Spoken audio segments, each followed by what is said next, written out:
Hi guys, I'm Gasha. Welcome to the channel and welcome to our coffee times. As you can see by the title of this video, and since the end of the year is coming, I'm here to talk to you about 10 of the books that I enjoyed the most this year. Now, there are many that I could have put on this list, so I tried to mix it up a little bit and choose titles that I gave 5 coffee mugs and that for one reason or another I especially enjoyed this year. It's coffee time!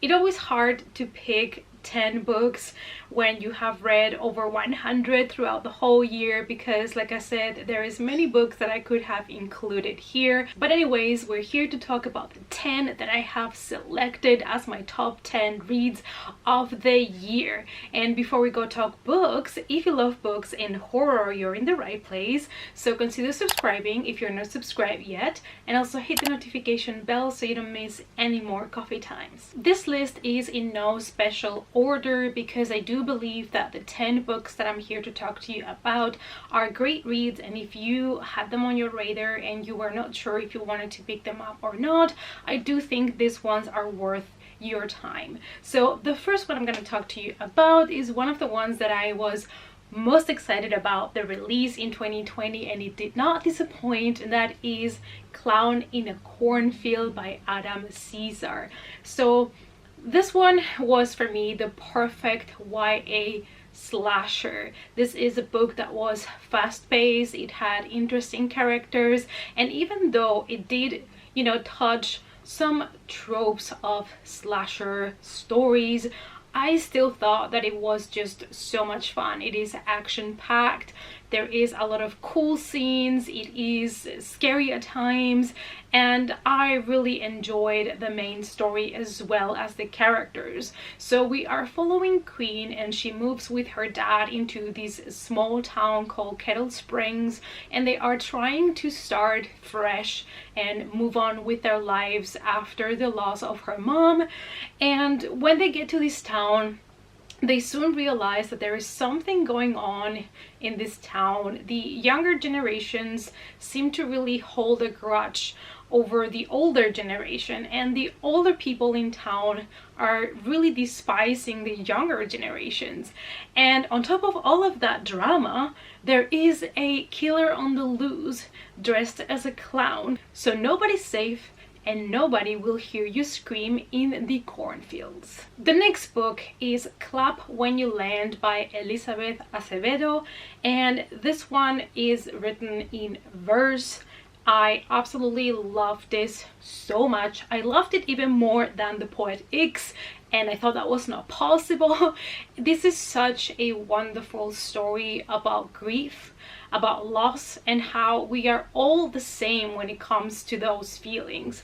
So we're following 2 different girls that live miles apart from each other. One is in the United States, the other one is in the Dominican Republic, and they are connected because they both have somebody they loved in a plane that crashed. So it kind of deals with the grief and the loss of the person that was in that plane for both of them, and how different their lives are from these both girls, but how grief can be also something that brings people together. And it was so beautifully written and so heartbroken of a story, but I also feel like it's one of those books that, apart from breaking you and making you cry, it also has a lot of positive things to say.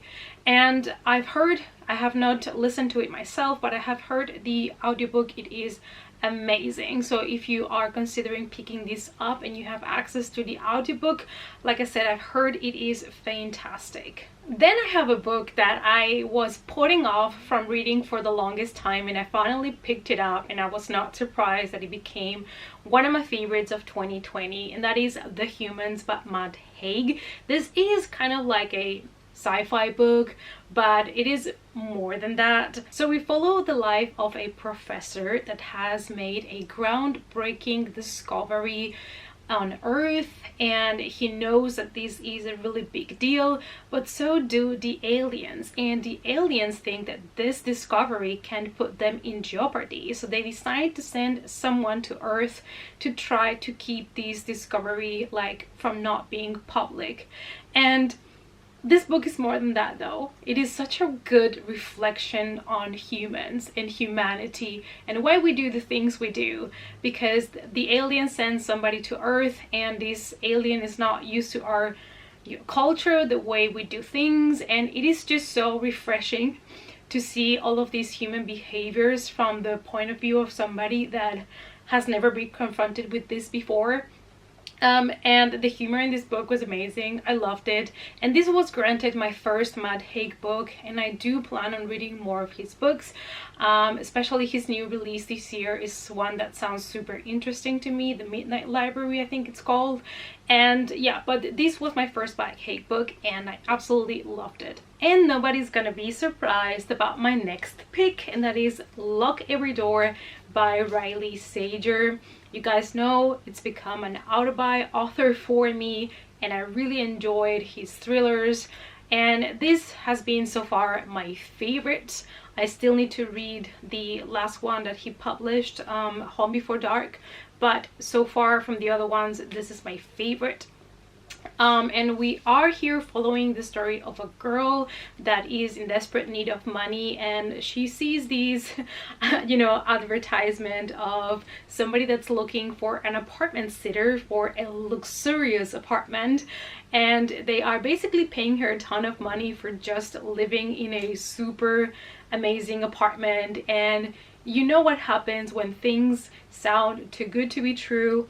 Normally there is a catch, and of course there is in this situation as well. When she moves into this beautiful apartment, things look a little bit weird. People in this apartment complex are a little bit off, and she starts to realize that some of the people that used to be apartment sitters as well in the past had disappeared. So what happened to these people? And she starts investigating, and let's just say I did not see that twist coming at the end, and I absolutely loved it. I was 100% there for it. The next one is a book that I am probably going to reread over and over again whenever I feel like a nice cozy horror story, and that is Kill Creek by Scott Thomas. This, like I've said before in my wrap up, and when I always recommend this book, is it is such an ode to people that love horror in general, because it does combine different genres and it gives you so much joy when you're a fan of the horror genre as well. The story follows a group of well-known authors that are being invited to an interview in this supposedly haunted house, and they agree to go because in one way or another they need that kind of push, that kind of publicity for their careers. And when they get there, they realize that there might be something actually really haunting that house, and that day that they go to spend in the house is going to change the rest of their lives forever. We do follow their separate stories, their backgrounds, and it's just such a creepy, nice, comfort horror story. And like I said, this is perfect for anybody that loves horror, but not just for horror fans. I think it is also a great book for people that don't read so much horror, because it has a lot of different components that make it enjoyable for any type of reader. So absolutely love this one, and definitely one that I will reread. The next is a book that actually when I finished it, I loved it, but like with time I am aware that I loved it more than I thought on the first place, if that makes sense. Like, it's one of those books that you finish it and you're like, yeah, I love it, and then like 1 month later you're like, I actually really did love that book. And that is Funland by Richard Lehman. So this is a really great story that combines also a lot of different things that I enjoy, which is a small town, a fun park, and some creepiness, but also a little bit of gore and a little bit of disturbing scenes, especially towards the end. So in our small town by the sea, we have on the one side teenagers that are holding a grudge against homeless people and they're committing violent acts towards them. Also in this town we have a police department that has to deal with all the crime, and there's also a couple of people that have gone missing in this town. So we do follow different groups of characters, and there is a lot of character introduction and development at the beginning. So it is a book that does start fairly slow pace, but once you really get into it and once you really get to know the characters, it becomes such a blessing. And in the middle of it all, we have obviously the fun park called Funland. That is the opposite of Disneyland. It is small, it's dirty, it's smelly, there is freaks in there, and there are some stories of things that have happened in that fun park before, and there is even an attraction that is closed because people were attacked while they were in there, and that is the fun house. Like, there is a lot of things going on, but the ending, like the last 150 pages of this book are so rewarding. And if you're looking for a nice horror story in a small town with a fun park, I definitely recommend you to pick this one up. The next one is a book that I actually have read twice this year, and that is I'm Thinking of Ending Things by Iain Ride. And this one is a book that you're either gonna love and be obsessed with, or it's just not gonna be for you. I don't think there's much middle ground here. But for me, this has become one of my favorites that I will definitely reread again, even though I just read it twice this year. But this is one of those horror thrillers that is so different and so unique that there is also not much I can tell you about it without spoiling it. What I am going to tell you about this book, though, it is that it is super atmospheric and great for winter, since it takes place in the middle of a snow kind of storm, and we follow a couple in a car on their way to meet the boyfriend's parents. And we follow our main character, which is the girlfriend that starts to think about, you know, her life, the choices she's making, the relationship with the boyfriend, and she starts to question if she should end things.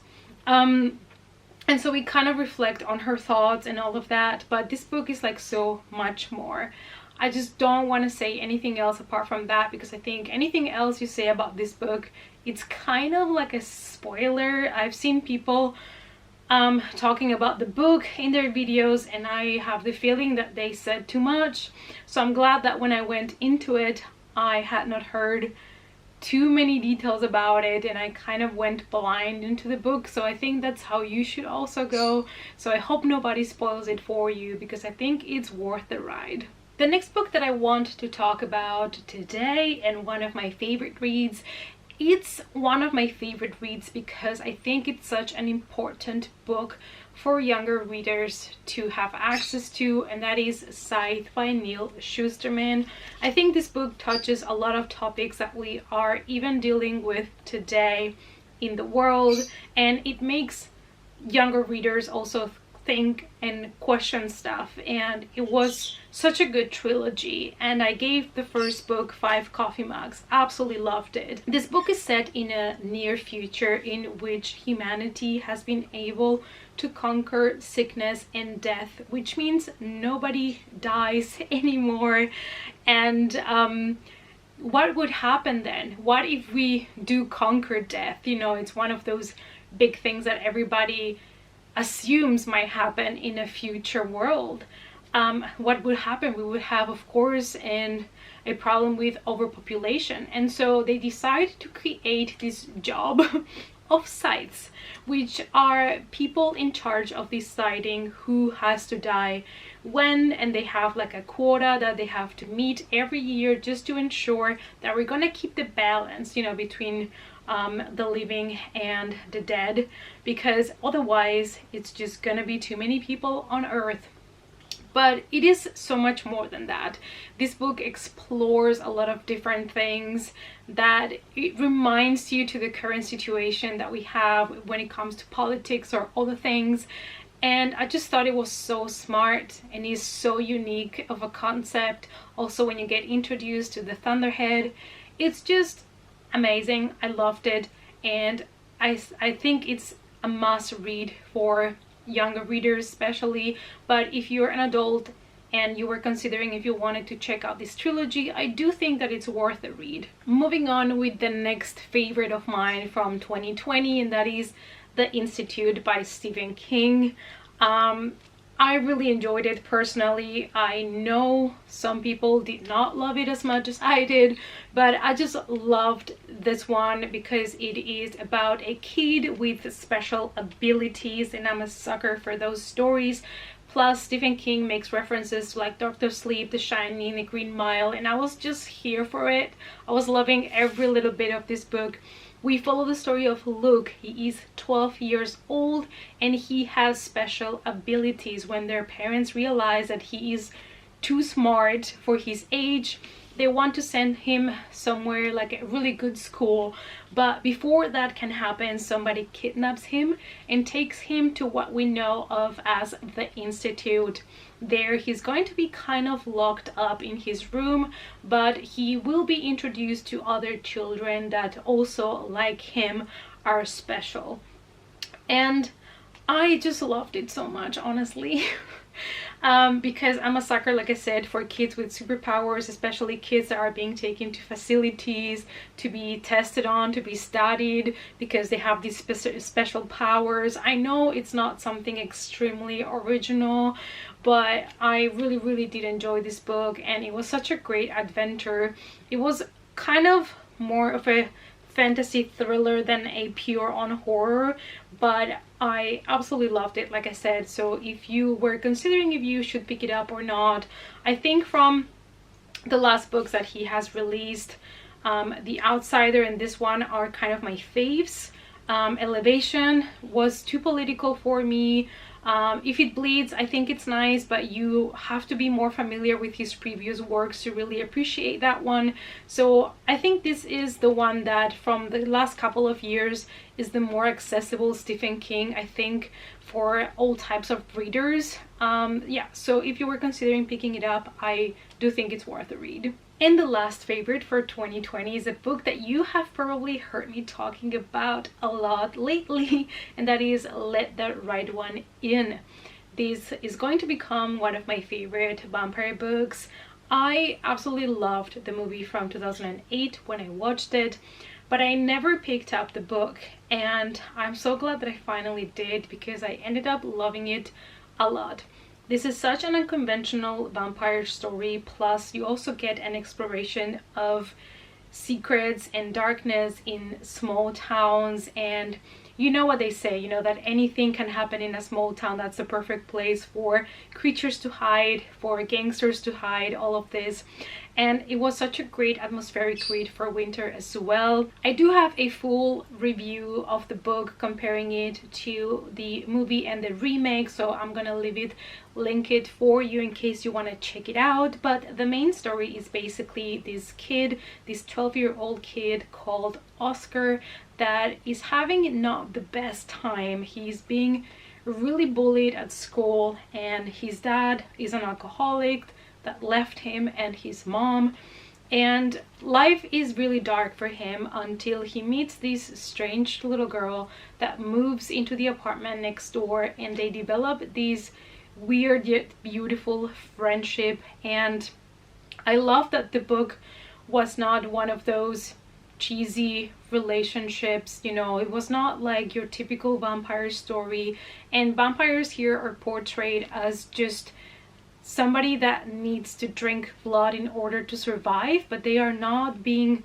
treated really like monsters or creatures, really. I just love the humanity, if you could say that, about this vampire story and how realistic it felt, and I absolutely loved it, like I said. So if you're looking for a vampire book that it is different, I would recommend you to pick this one up.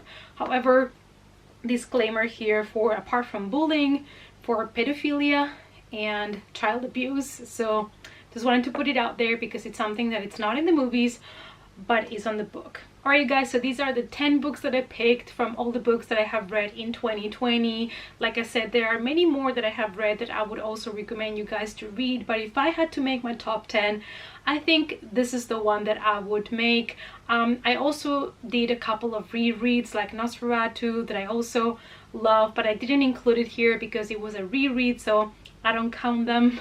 But yeah, let me know down below, have you read these books? Were you considering on picking any of these? And which has been your top 5 maybe of 2020 from all of the books that you have read? Let's talk about it in the comments. Thanks so much for watching, guys. Please give the video a big thumbs up for support. And if you want to follow me in other social media, as always, the links are down below. And I hope to see you all in the next copy time. Bye!